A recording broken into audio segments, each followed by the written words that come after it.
very warm welcome to all of you. I was going through Dr. Tapas Chakma's, what all he has done, and I was really amazed.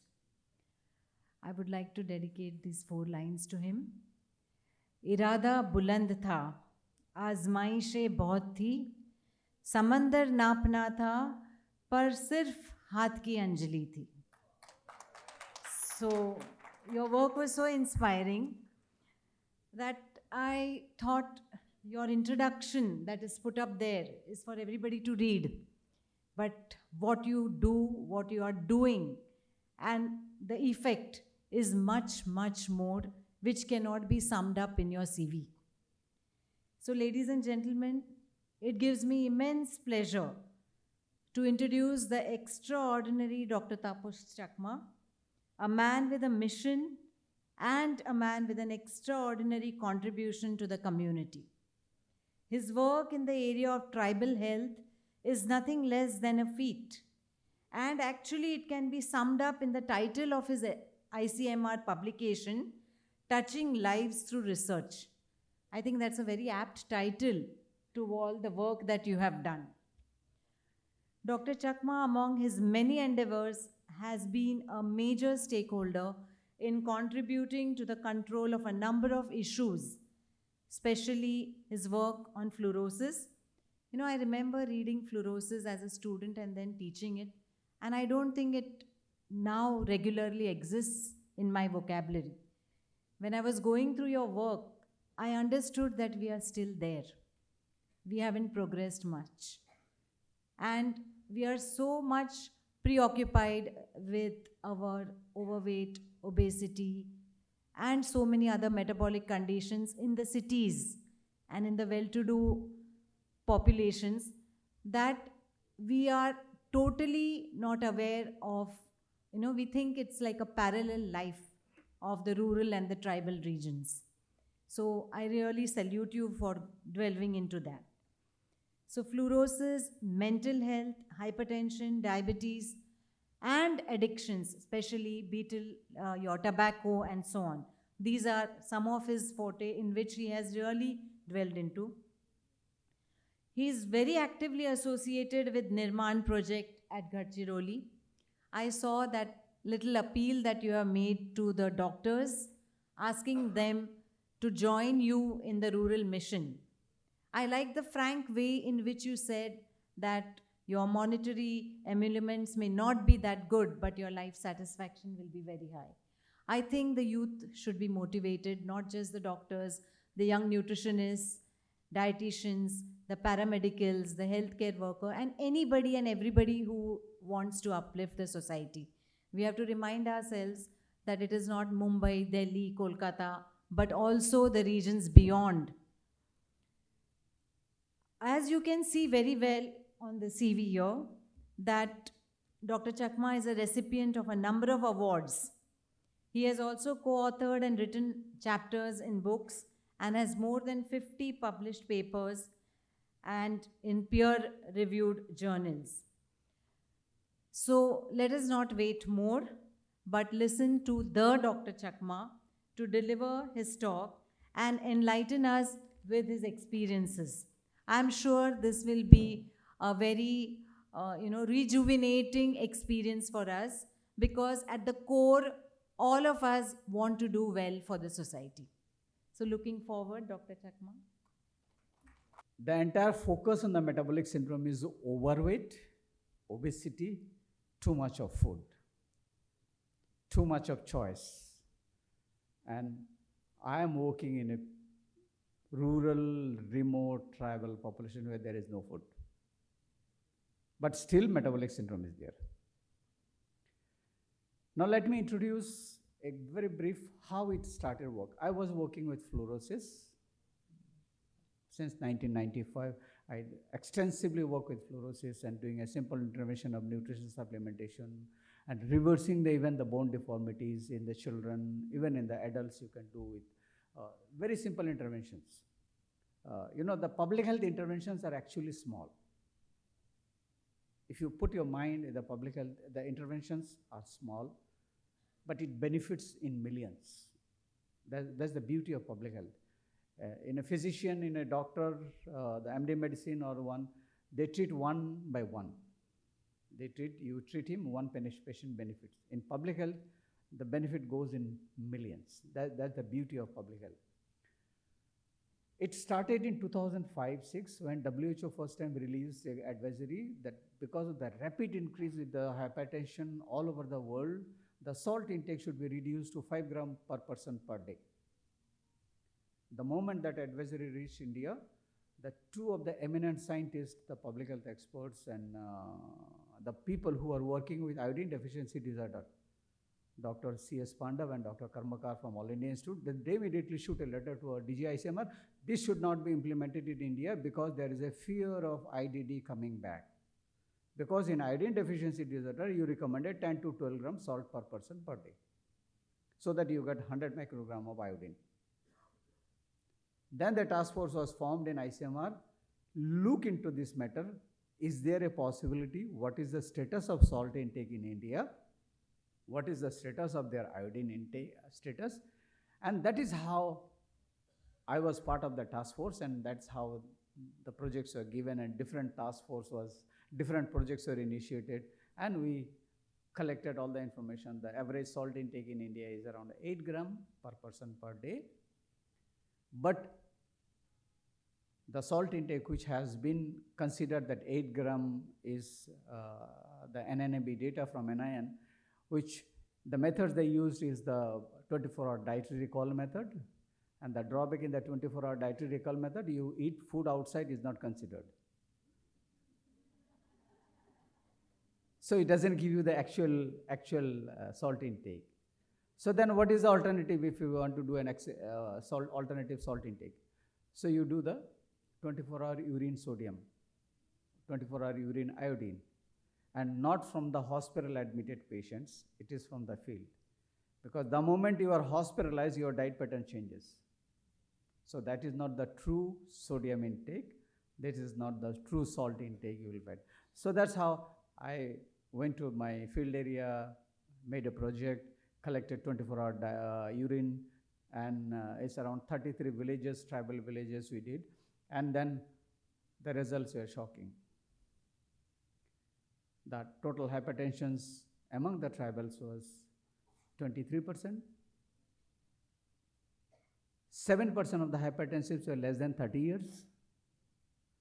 15% hypertensives BMI less than 18.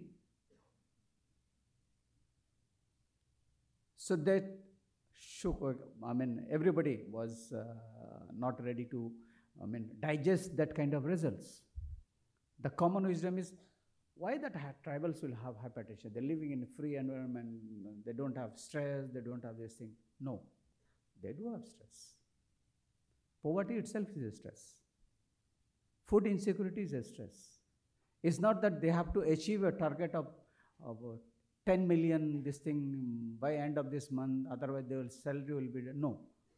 They also have a stress, their targets are different. So we have to acknowledge that, and finally, those researchers published internationally. One article is published in Pathogen and Global Health, other was published, I call it the Wrangle with Hypertension. That was published in the Public Health Nutrition from Cambridge publication. And then they accepted that there is called lean and thin hypertension. And so the moment that came up, then we started thinking of, then what is the diabetic status? We don't know. Now this is tribals living in MP, Chhattisgarh, where mainly my field area. But if you look into the tribal in the northeast, tea garden laborers, all the tea garden laborers are tribals in the Assam. The hypertension over there is more than 40%. The reason is they drink salted tea. So the etiology is different.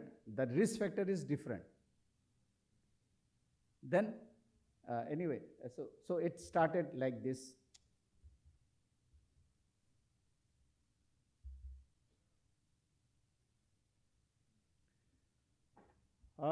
This is my institute where I work. This is called ICMR, National Institute of Research in Tribal Health. This is the only institute in the country which exclusively work with the tribal health. It is established in Jabalpur, Madhya Pradesh, just because almost 20% of the total tribal population lives around that area. Then we talk of metabolic syndrome. I don't have to say, already they have been said. But there's a spectrum of diseases due to the metabolic syndrome, which we only consider hypertension and diabetes. No, it's not hypertension and diabetes. It's heart diseases, it's lipid problem, it's hypertension, it's type 2 diabetes, it is a dementia, it is cancer, it is polycystic ovarian disease, it is non-alcoholic fatty liver, and so on. You know, the polycystic ovarian disease is so common now, so common. It's almost, I think, 25 to 30% of these young girls has got this polycystic ovarian disease because the physical activity has stopped. The sequence of the slides are going from here and there.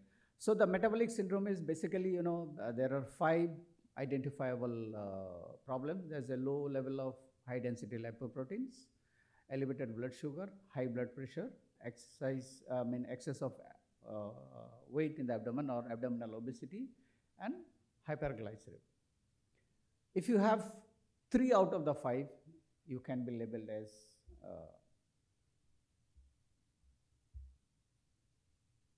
metabolic syndrome patients. Now, if we look into this tribal map, the India's countries map, you can see that the main concentration of the tribal population is in the Madhya Pradesh, including the Chhattisgarh and Maharashtra, the largest size. We can't neglect. The recently,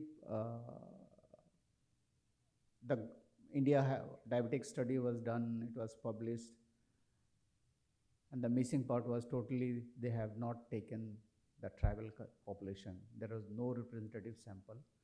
So finally we wrote to them and we communicated to the Lancet that what is the status of this metabolic syndrome, the diabetes among the tribals. Now, among the tribals, there are certain specific groups called PVTGs, particularly vulnerable tribal groups, or previously they used to be known as primitive tribes. There are 705 tribals scheduled by Government of India. Out of these, 75 of them are labeled as PVTGs, particularly vulnerable tribal groups. In undivided Madhya Pradesh, there are 7 such groups. You can see the northern part, the green small belt, that's called Saharia tribe. They are in entire the Chambal division of spread over in Gwalior, Morena, Guna, Shivpuri. Then there's a small red at the bottom, that's called Bharia tribe in one Chhindwara district. Unique place. It's in Chhindwara district. It's called Patalkot Valley. You can, if you can Google it, what is Patalkot Valley? Patalkot Valley is something like a earth. In the earth, there is a bowl. A sudden depression. It's around 3,000 feet deep. It's around 79 square kilometer area. And there are only 3,000 population. And endless walking. There are valleys inside valley to cover those population. In one village, there are hardly 30, 34, 5 people. You go other villages, maybe there are 10 people. There are go to the other village, there are maybe 10 people. Like this, the largest village has got 35 people, 35 households. So that is one group we studied. The other group is, you can see the pink, the Bega tribe. They are bordering MP and Chhattisgarh. So we studied, these are the 3 PVTGs that we studied as far as the metabolic syndrome is concerned. We did not go into the Chhattisgarh bordering, this Jharkhand, this Hill Korbas or Bihor or Abujamar in South Bastar. Now that place is inaccessible because of the Naxalite movement and all. We completely avoided because it's very risky to travel. We have earlier, when we used to, we studied probably in 92, 93 about the Abujma tribes. We had number of publications and their problems, but we decided not to go further because even in 92, 93, we came across the Naxalites. Of course, they don't harm us. We do provide them the medicine that we carry with them. So these are the PBTGs that we studied. Now, what is the prevalence, let's see, in the Saharia tribe?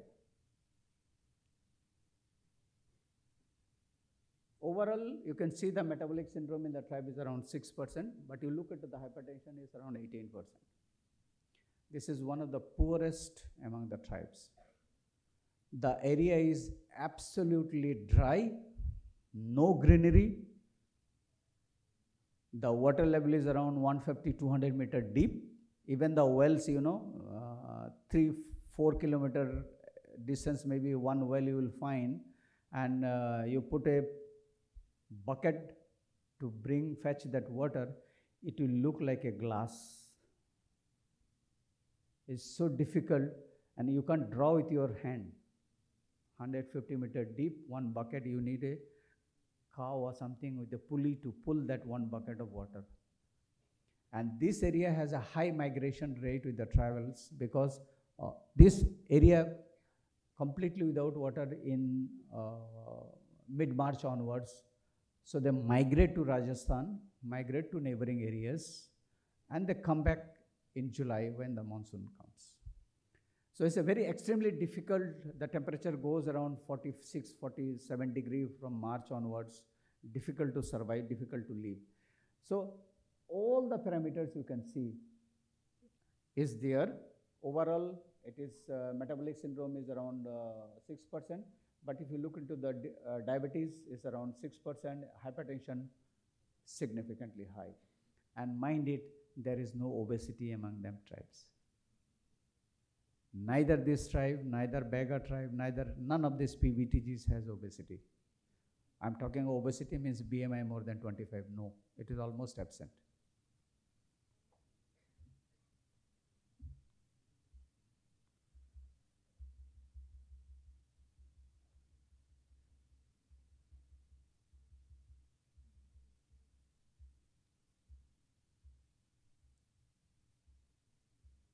Okay, next is the Bega tribe. This is between the Chhattisgarh border and the Madhya Pradesh. This is one tribe which has got the worst scenario as far as the metabolic syndrome is concerned. Overall, if you look into the diabetes, around 8.9%, metabolic syndrome is around 1%, but you can see the hypertension is around 30%. And when I was doing this study among this tribe, I was surprised why they have so much of hypertension. And as I said, 15% of my diabetics, hypertensives, BMI is less than 18. When I started looking for the literature searches, there only I could get 2 references from Africa. They referred, there is something called lean and thin hypertensive, lean thin diabetics. And the reason is due to the chronic malnutrition, there is oxidative stress among the blood vessel, in the blood vessels leading to the hypertension.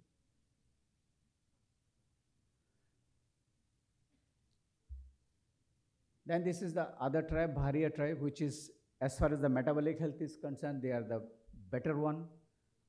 The metabolic syndrome, probably the reason is they have to walk. Because they have to climb up the hill, walk for 7-8 kilometers to reach the nearest market. I mean, the climbing that hill of 3,000 feet, I mean, for me, when I first time went was in 92, I was 32, 33 years old. For me, it took 2 hours to reach down. And I was hanging only one camera with my neck. It was, I mean, the weight was feeling like 20 kg weight, that camera. And they were just climbing and going up. So we had the laborers who helped us to go down. We stayed in the valley for 10 days in order to complete the study. The sun rises around 8 o'clock, the sun sets around 4 o'clock because it is in the Arthur. That's the name, Patalkot Valley. And there is innumerable wild animals. So you have to always walk in a group to reach one village to other village. There are a lot of wild bears in that. So you can't walk alone. So this is the scenario. Then the classical study that the hypertension, what we did, we divided the tribes into 3 categories. The tribes who are living and settled in urban area, tribes who are occasionally migrating to urban area for search of labor, and the tribals who are settled in the rural, remotest areas. And this is what overall, as I said, the prevalence of hypertension is around 23%, and you can see that less than 30 years, because that's a study group we started 20 years onwards, 20 to 30, the first age group, the prevalence was around 7%. That is something which is worrisome. We know that the hypertension starts only after 40. Now it has definitely come down. And apart from what we have been seeing the changes with the food pattern and all, the food pattern which I experienced in working with the tribals for the last 30 years, the millets have disappeared from the tribal food palette. Now how and why these millets have disappeared, which I could see, I'm going to share that experience. The Forest Act came somewhere in around 95, 96. In the Forest Act, you can't encroach a forest land now. Previously, what they used to do is the tribals, they're nuclear families. Most of the tribal families are nuclear. The moment you are adult, you are married, the father will say, okay, you make your hut, make your family, maintain your family. So that's the usual pattern. And what he will do is, he will encroach some of the forest land, clean it, start tilling for his family. So suppose a tribal in 90, he has 5 acres of land for his 5 family members or 4 family members, 2 son, husband and wife. Now they have grown up. In that 5 acres of land, he used to grow millets, kodo, kutki, because these are non-irrigated, requires very little irrigation, and they used to grow that, and with that they used to get a food security for 4 to 5 months in a year. Now because of the Forest Act came, now that land got divided between the 2 children with 2 acres. Now if they grow the same millets, they get a food security of 2 months only in a year. Now you can't encroach forest land and acquire it and clean it. Now what to do? Then government replaced the crop pattern in the tribal areas. In spite of millets, they distributed maize free of cost. Now with the same 2 acres of land, if you grow maize, you get a food security again for 5 to 6 months in a year. So the only source of micronutrients in the tribals, which they used to get from the millets, have disappeared completely. And they are dependent on the public distribution system, and the public distribution system is wheat and rice, full of carbohydrates, and carbohydrates. You give subsidized rate, 2 rupees kg, 3 rupees kg, you give per family 30 kg, but you are giving only the carbohydrates. And I have been raising this, fighting this with government and MPs so many times. Fortunately, 2 years back, the Food and Civil Supply Secretary, he acknowledged. I put him all evidences with my all published research papers. I went several times to him, and Mr. Faiz Ahmad Kidwai, now he is in Delhi heading some this thing. He agreed. He included Bajra now with the public distribution system in MP. At least Bajra, some amount of this thing. I do not know how, but I wanted the kodos and kutkis also should be made available through the public distribution system. So this is what the scenario is.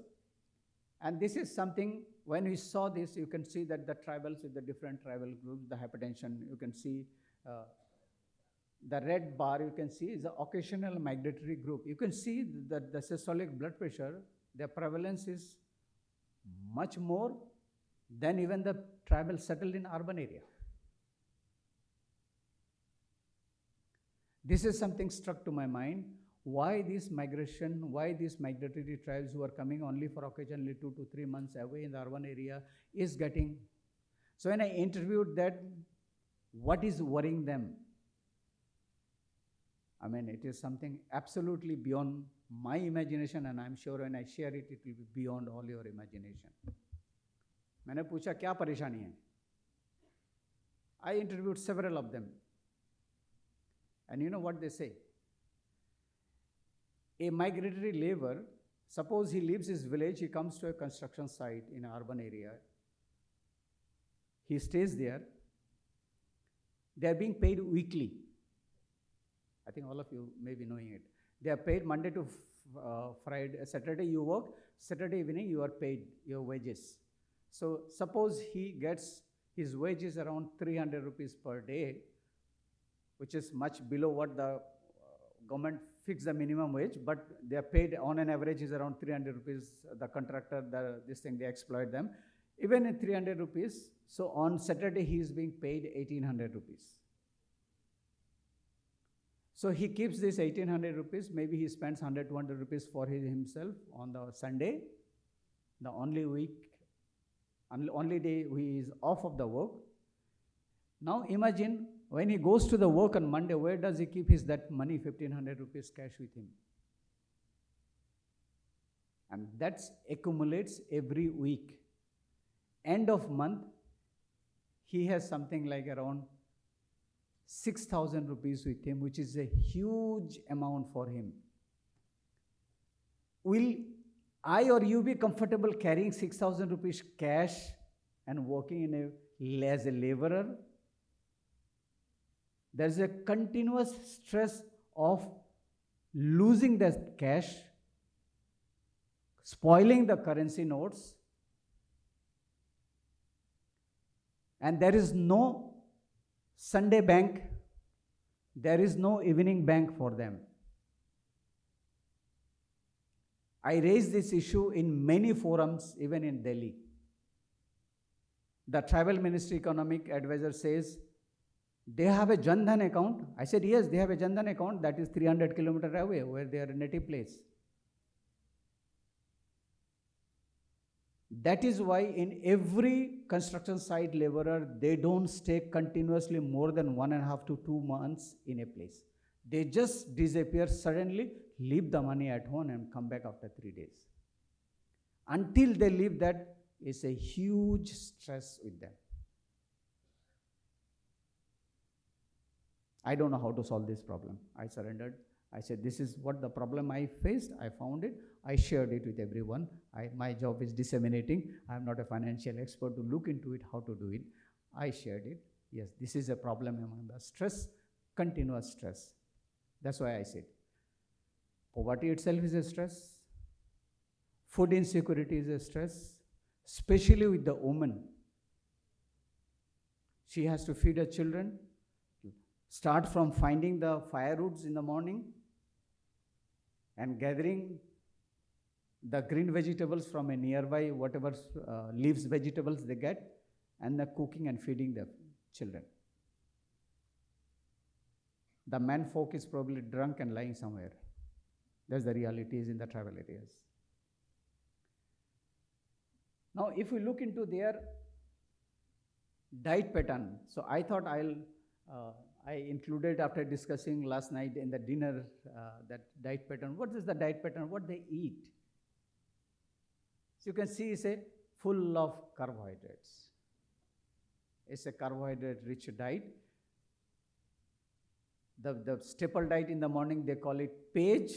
It's a gruel with very little amount of maize, huge amount of water, salt in it, and they put the dry mango in it. That's the staple diet all the tribal they consume. So as a result, you can see their carbohydrate intake is more than the recommended dietary allowance. You can see all other foodstuff, the pulses, green vegetable, other vegetables, milk intake. You can see the milk intake product is 150 milligram is 5.4. This is the practically scenario in the all tribal areas.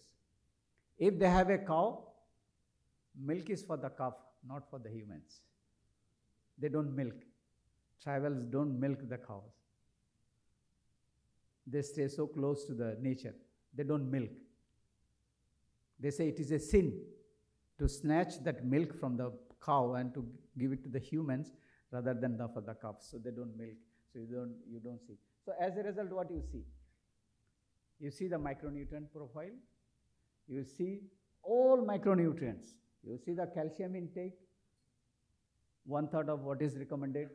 I mean, I gave the recommended is 400 milligram. Now it is 600. The RDA is now increased. You can see the beta carotene, vitamin C, iron, all micronutrients have disappeared. They are grossly deficient.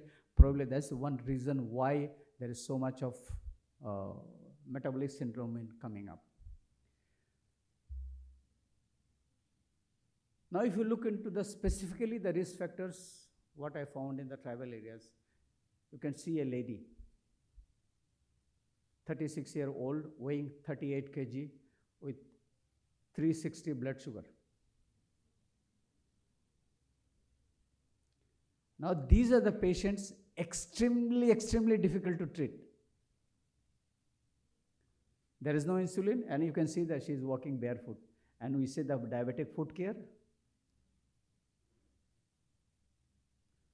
We have seen that in the field, that the diabetic foot lying in the maggots, so many. I had written one article recently, a maggot therapy probably for diabetic foot care in the tribal areas will be introducing those maggots to heal the diabetic wounds. Maybe a useful. I mean, extremely difficult. Insulin is not available in a PSC. If you are diabetic, you will be given metformin.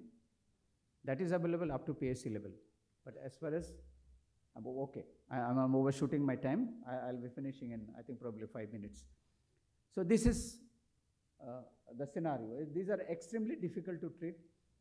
Tobacco intake is like anywhere. Alcohol intake is like anywhere. Alcohol is part of the tribal culture. So we don't, food insecurity, poverty, those are the stress. Now, just quickly go through what are the metabolic syndrome in the other tribes. I talked of MP, Chhattisgarh. In Andhra tribes, these are the Chanchu tribes. There's something like around 7.4%, or if you go with the ATP criteria, it's around 6.5%. But if you look into the Bandela tribes in Andhra, you can see that metabolic syndrome is 21% because they have been shifted, migrated from the remote area to an urban area, and government is giving everything free. They are just sitting and eating, nothing doing. And that's the reason this is the only tribe where so high metabolic syndrome is there. Even in Gujarat tribes, there's a small proportion. This is only concentrated from the Tamil Nadu on one tribe, that true only among the women. That's why the sample size is small. That's why the rate is very high. This is in northeast, the eastern part of India, the Darjeeling and the Sikkim, the Bhutia tribes and this thing. The Bhutia tribes, again, they have very high. And the reason is too much of non-vegetarian food consumption over there. Too much of smoky food as well as the non-vegetarian food and the alcohol. Kashmiri tribes, the Gujar and the Bakarwal tribes, this is one of the very well-designed study by Dr. Ghani, who has reported only 3.7% of the metabolic trace among these tribes. Now, if we look into the overall, see, as far as the metabolic syndrome is concerned, there is no countrywide data to say what is the prevalence all over the country. There are only small studies that here and there we share. This is one study which is on the metabolic syndrome in the rural India. This is not tribal, this is a rural India from NIN, Dr. Meshram and his team. They distributed the country into 5 different zones. From each zone, they took 2 state. from each 2 states they distributed, collected 2 districts, from 2 districts, then come down to the block for 2 talukas, then the households, 10 households from, that's the way from each district they collected 600 households. So it's a very well-designed study, and here also what you can see is, you can see even in the remote areas, the chronic energy deficiency is still 24%. You can see that 24% is the chronic energy deficiency. Still the metabolic syndrome is around 9.5%. So, to conclude, the metabolic syndrome is equally present in the tribals, like non-tribal areas, but the risk factors are different. Here the risk factor is a chronic malnutrition is a risk factor. Low quality food is a risk factor. Low quality food is very difficult to control the glycemic index. They're dependent on the public distribution system for their food security, so no way the carbohydrate content can be reduced. The risk factor again varies from tribe to tribe or state to state, so you can't have a uniform policy. High salt intake is a common risk factors everywhere. Poverty, stress is a significant risk factor, and which needs to be studied in depth. So this is what I conclude. And the Rudolf Virchow, the German physician, who said the medical statistics will be our standard of measurements. We always measure with what my previous speaker has shown, overweight and obesity in Australia and this thing. But we don't have standards in India. We don't have standards for the tribals, what should be there. But we keep on doing it. We'll weigh for the life and see where the dead lie thicker among the workers or among the privileged. Whosoever could reach hospitals is a privileged. Whosoever could reach even to a PSC is a privilege. In the remote tribal, there is nothing like that. So you can't compare them with here. We need to have a different thought, different thinking. So thank you very much once again for listening, and thank you very much for inviting me to share my experiences.